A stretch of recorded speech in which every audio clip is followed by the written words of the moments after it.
Obljubili smo, da bomo preučili dvome in ovrgli vse sume po zaslišanju Jolande Čeplak 29. septembra. To smo tudi storili in zato podajamo naslednjo izjavo. Komisija za antidoping Atletske zveze Slovenije je sprejela sklep, da predlaga disciplinski komisiji AZS uvedbo disciplinskega postopka zoper atletinjo Jolando Čeplak zaradi kršitve protidopinških pravil Mednarodne atletske federacije in Atletske zveze Slovenije.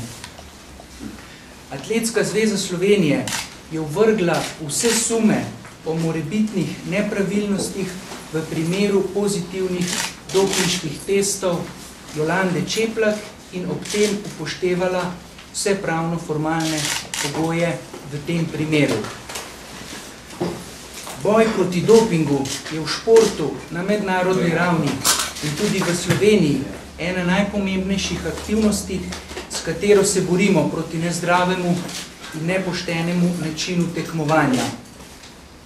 Pravila so za vse enaka in Atletska zveza Slovenije pričakuje od vseh atletov in atletov, ki zastopajo slovenske barve, tako na mednarodnih kot domačih tekmovanjih, da bodo v športnem duhu in v skladu z mednarodnimi pravili pokazali svojo dobro pripravljenost.